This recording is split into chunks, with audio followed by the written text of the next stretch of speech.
Welcome to the Xpress-pay Knowledge Center. My name is Melissa Rogozinski, and I am the Education and Training Expert at Systems East. I'm also the host of our video and podcast series. Today is Wednesday, August 29th, 2018, and Gary DeBaise is joining us again today. As I've mentioned before, Gary is one of our account representatives for the Xpress-pay product here at Systems East. Today, Gary and I are going to be discussing with you how to minimize your revenue impact when it comes to fees that you're being charged in order to accept ePayments. Hi, Gary. Welcome back to the show. Thank you, Melissa. Glad to be back. Great. Let's dive right in again. So as I mentioned, Gary, in recent podcasts, we've discussed why credit card companies and e-payment processing companies charge fees. So now let's discuss how a business can minimize the impact of those fees to their bottom line. Well, since we're a third-party processing on their behalf over the web and mobile, they can legally charge a site fee because there's costs associated for us to maintain the site. And since they're bringing us business, we're rewarding them back a portion of that site fees to offset their credit card cost. Some businesses also absorb the cost. Talk to us a little bit about that and why businesses may choose to absorb the cost. Oh, absolutely. To absorb the costs, you're absorbing the credit card costs, okay? But the reason they're doing it is because they're also saving soft dollars too. They can now accept credit card, debit card payments, and e-check payments online, 24 hours a day, 7 days a week. They're not fielding that call. That call could take 5 to 10 minutes. They could be doing something else, be more productive. For instance, I have a small law firm, about 4 or 5 employees, and they specialize in traffic tickets. And they have about 200 transactions a month. That's 200 phone calls that they don't have to answer. And that was taking them 5 to 10 minutes per call. 200 of them, they don't have to answer anymore. And the customer gets emailed the receipt. They were having problems before emailing the receipt. If they got the wrong email, they don't have to worry about that. And they don't have to worry about the security compliance issues too, because they're not seeing the credit card information over the phone. So it's made them very, very productive. If they absorb the charge, there's the soft dollars involved in it. You know, you bring up a small business, and you're aware that my background, I had my own business doing continuing education events, specifically on how the law changed regarding technology and what it said about how to deal with it. So as a small business owner, I was a solopreneur. So I was on my own, and I was bootstrapping the business. And you know, I charge tickets for events. I charge sponsorship fees for vendors to come and sponsor those and be a part and network and, you know, offer their services.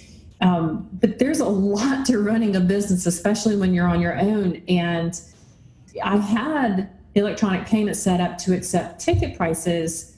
But as we were discussing this, I was like, well, I didn't have it set up to accept the sponsorship fees. And that was actually my greatest source of revenue. And even having to generate an invoice, having to send that off via email or snail mail, receiving the check and having to take time to make the deposit.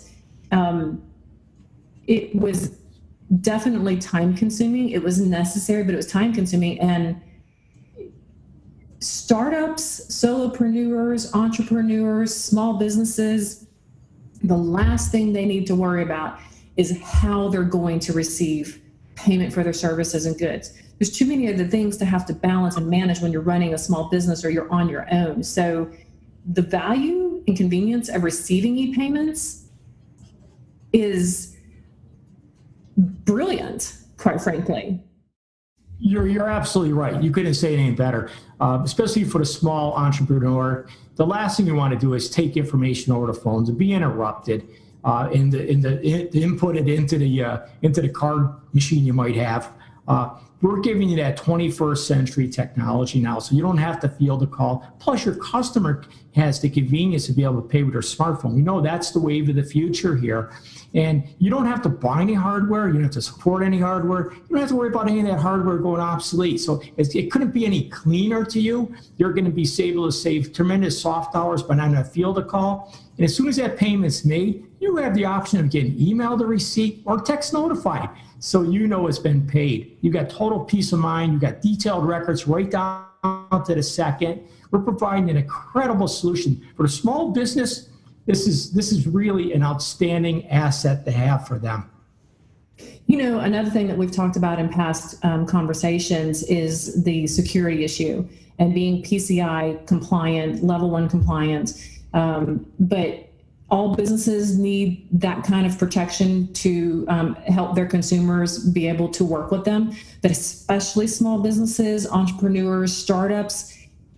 Most of them aren't thinking about that kind of security. They're not even aware of that as far as when they're receiving payments for services. They're just trying to develop a product, trying to market it, trying to do business development and capture a payment for those services. It's very true that a startup takes at least 5 years to actually turn that corner. It's 50% of startups will fail before they reach their 4th year. Being able to have a product, market it, sell it, and be paid for that is critical to the survival of a startup business. And then worrying about security, again, my background in law is driving this, but if security is an issue and you are receiving payments without proper securities in place to protect your customers, not only is it difficult to make it as a startup to begin with, but if you have a security issue and that leads to a legal issue, you're done. You're in a lawsuit, you're going to file a bankruptcy, you're going to lose everything you've got. And I'm not trying to scare people. That is just a very simple reality. You're absolutely correct. So we're giving tremendous convenience for the small business. We're giving them 21st century technology. They're having the same technology that any large corporation will have. And we know about the security issues. We know about Home Depot, Target. I always like to go back to those two because they were out there in the forefront about the breaches. And so the small business doesn't have to, they don't have that huge burden. There's still a small burden they have on them for the security. There's some questions they have to answer, but the bulk of it, the majority of over 90%, is all put on to Xpress-pay. So we're giving them tremendous security and the convenience to be able to accept payments. So let's move into the next question let's talk about regulated industries, because we've discussed that before. Regulated industries like local governments, insurance, and utilities, they all have to keep things separate between payment from consumers for services and their fees. So there's another solution for those industries to minimize revenue impact and keep those separate. Can you talk to us about that? Sure. That's a good question, because municipalities, what they want to do is be able to accept credit card payments, but they don't want to absorb those fees. And they couldn't commingle the money either. And the same thing with the insurance business, because they're working on small margins, and they want to be able to accept credit card payments, but once again, they don't want to absorb the fees, and they don't want to commingle the money. So we have called the site fee program. The customer who pays the bill, let's say, for instance, it's $100, and they pay a site fee of $3 to keep the math simple here. And the $100 will be deposited into the municipality or the insurance business, and then the $3 they never see. That comes back to the merchant provider, and then the merchant provider gives Xpress-pay their small little profit too. But the customer, the merchant, does not have to. The municipality or the insurance company doesn't have to worry about that. They're just going to see the exact amount.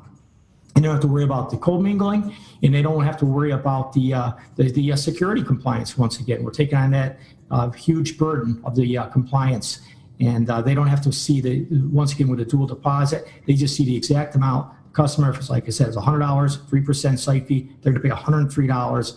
Municipality, insurance companies just see $100. The $3 goes to the merchant provider. Gary, what is a dual deposit?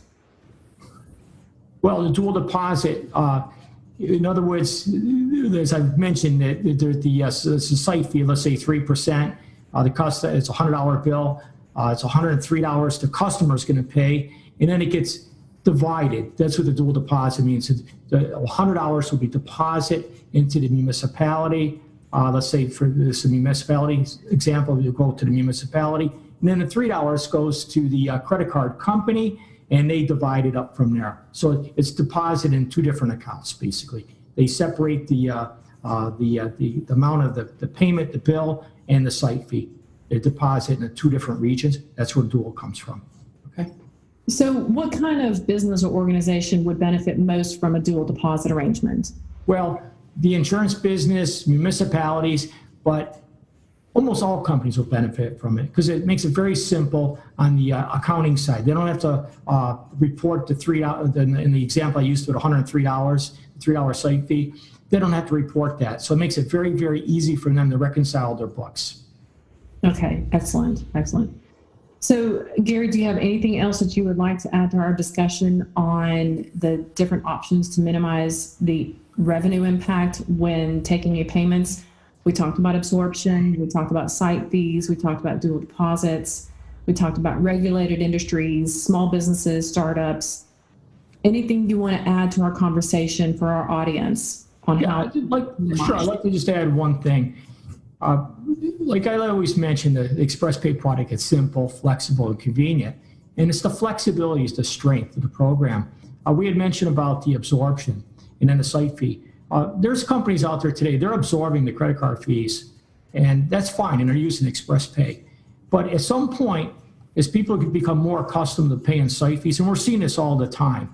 If you buy concert tickets, you're paying a facility fee, you're paying a service charge, et cetera, and they're about 10, 15%. So to pay 3% on a site fee using Xpress-pay, you're seeing more and more people, they're not resisting to pay that site fee. So if somebody wants to use the absorption, and then a year or 2 years from now, they have that flexibility. They could actually charge the site fee at any time, or they could actually charge a small fee, a flat rate, just to recover some of their credit card fees. So we offer tremendous flexibility. We offer a path that gives them the ability, as if they want to change their position on accepting credit cards, they can do that. Well, folks, that wraps up our time today. I want to thank Gary for joining us again and talking to us about options to minimize revenue impact. If you have any questions, you'll find contact information for us at the end of this interview. And other than that, we look forward to seeing you next time at the Xpress-pay Knowledge Center. Thanks for watching. Don't forget to like, comment, and subscribe. Or if you have an idea you think we should discuss, leave it in a comment below.